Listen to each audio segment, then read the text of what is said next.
sound of a distant, echoing gavel strike, then fades to subtle, melancholic background score. Narrator, warm, engaging, slightly dramatic Indian English accent. Imagine, just for a moment, a man whose entire life has been irrevocably altered, his freedom snatched away, reduced to mere memory. He sits in a stark prison cell, the cold walls a testament to a judgment past.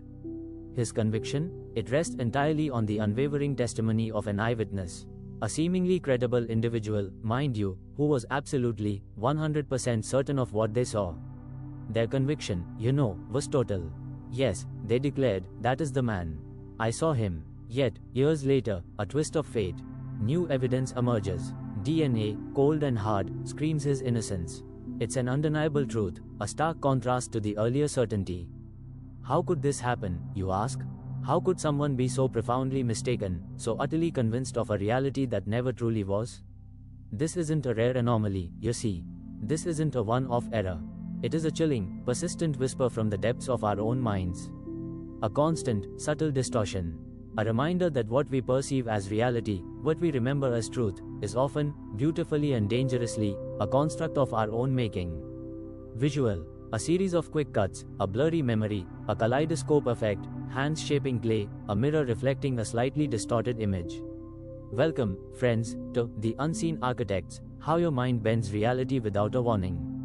Tonight, we embark on a journey deep into the fascinating, yet often deceptive, landscape of the human mind. We'll explore how our brains, in their ingenious quest for efficiency, often take shortcuts, creating a version of reality that, while functional, isn't always accurate. And the biggest irony? Most of the time, we don't even know it's happening. Visual. A simple optical illusion, perhaps converging lines or a hidden image, slowly resolves on screen.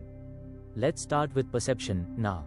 We often say, seeing is believing, don't we? But what if seeing itself is a trick? Our senses, our eyes, ears, nose, they're not like high-definition cameras or recording devices. They're more like incredibly sophisticated data collectors, sending raw signals to the brain. It's the brain, you see, that takes these fragmented bits of information and weaves them into the coherent, colorful, three-dimensional world we experience. And in this weaving process, a lot of creative license is taken. Take optical illusions, for instance. You look at two lines, they appear to be different lengths, but measure them, and voila.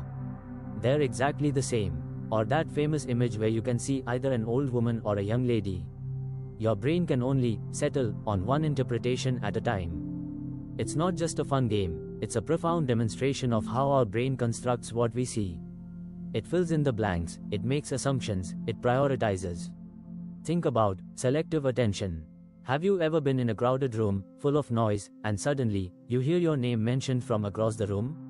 That's your brain, filtering out mountains of irrelevant sound, until something deemed important, like your name, cuts through the din. Or, remember the invisible gorilla experiment? People were asked to count basketball passes, and a person in a gorilla suit walked right through the game, totally unnoticed by most. Our minds, you see, are constantly filtering.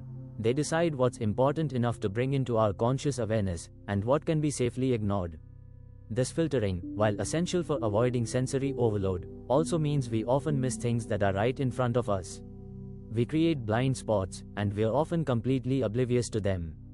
We think we saw everything, but actually, we only saw what our brain chose to show us. Visual. A montage of quick, fleeting images, then morphs into an old, slightly damaged film reel.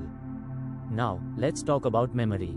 The keeper of our past, the bedrock of our identity. We tend to think of memory like a video recorder, faithfully capturing events as they happen, ready for playback whenever we need. But that couldn't be further from the truth. Research in cognitive psychology has shown us, unequivocally, that memory is a highly reconstructive process.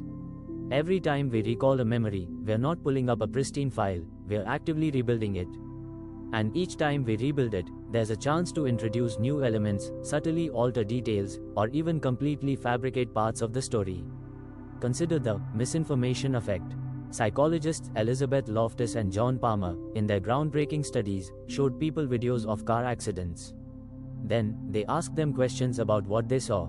A small change in wording, like asking, how fast were the cars going when they smashed into each other, versus, how fast were the cars going when they contacted each other?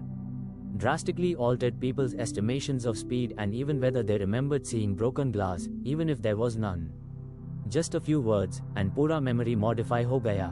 This is why eyewitness testimonies, despite their perceived certainty, are notoriously unreliable. The witness in our opening story, they weren't lying. They genuinely believed what they saw and remembered. But their memory, like all of ours, was susceptible to suggestion, to the passage of time, to their own biases and expectations. False memories aren't just about small details, either. People can be led to remember entire events that never happened, like being lost in a shopping mall as a child, or having a hot air balloon ride. Our memories are fluid, easily influenced, and often beautifully deceptive. We think we remember, but what we remember could be a story our mind crafted to make sense of the past. Visual, gears turning, a complex network of lines connecting, then a sudden shift, a puzzle piece forced into the wrong spot. And this brings us to the biggest architects of our distorted reality, cognitive biases. यार, देखो ना, हमारा दिमाग ना, वो एक जुगाड़ machine है, समझ लो। इतना सारा इंफॉर्मेशन आता है, तो वो क्या करता है? शॉर्टकट्स ढूंढता है। इनको ना, साइकोलॉजी में, ह्यूरिस्टिक्स बोलते हैं। अब, ये शॉर्टकट्स बहुत काम के हैं, जल्दी डिसीजंस लेने में हेल्प करते हैं। लेकिन, प्रॉब्लम वहाँ आती है, जब ये शॉर्टकट्स ना, हमें गलत रास्ते पे ले जाते हैं, यानी कि बायसेस क्रिएट कर देते हैं। और ये बायसेस ना इतने सटल होते हैं, इतने छोटे छोटे, कि हमें पता भी नहीं चलता कि हमारा डिसीजन, हमारा परसेप्शन एक्चुअली स्क्यूड हो गया है। सोचो, कितनी बड़ी बात है। Let's unpack a few of these, because they're everywhere. First up, confirmation bias. This one is a biggie. Basically, we have this inherent tendency to seek out, interpret, and remember information in a way that confirms our existing beliefs or hypotheses. We love being right, don't we?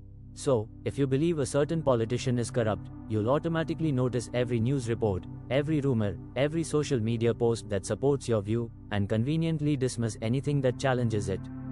You'll say, देखा, मैंने बोला था ना. It creates these echo chambers, especially online, where our beliefs just get stronger and stronger, fed by information that validates them, while contrary evidence simply bounces off.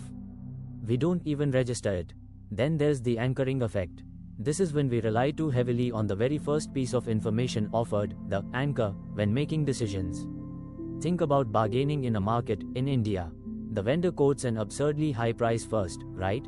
That's the anchor. Even if you negotiate hard, your final price will likely still be influenced by that initial, inflated figure. Or during a salary negotiation, the first number put on the table often sets the range for all subsequent discussions. Our minds get anchored to that initial point, and subsequent judgments revolve around it. The framing effect is another fascinating one. It shows how the way information is presented, or framed, can drastically influence our choices and perceptions. Imagine a doctor telling you about a surgery. If they say, there's a 90% chance of survival, you'd probably feel quite positive, right? But what if they said, there's a 10% chance of mortality? Both statements convey the exact same statistical information, but the 90% survival frame makes the procedure sound much more appealing and less risky. That's the power of framing. It manipulates our emotional response, and therefore, our judgment, without changing the underlying facts. It's used everywhere, in advertising, politics, even in personal conversations. And who can forget the availability heuristic? This bias makes us overestimate the likelihood of events that are easily recalled from memory. If you've just seen a news report about a plane crash, you might suddenly feel more anxious about flying, even though statistically, air travel is incredibly safe. Why? Because that vivid image of the crash is available in your mind, making you perceive the risk as higher than it actually is. We judge frequency based on how easily examples come to mind, not necessarily on their actual prevalence. Then there's the rather humbling Dunning-Kruger effect. This one states that people with low ability in a certain area often overestimate their competence, while those who are highly competent tend to underestimate theirs. Ever met someone who's absolutely convinced they're an expert at something, despite having very little knowledge? And conversely, truly brilliant people often suffer from imposter syndrome, feeling they're not good enough. It's a double distortion, you see. The less you know you don't know.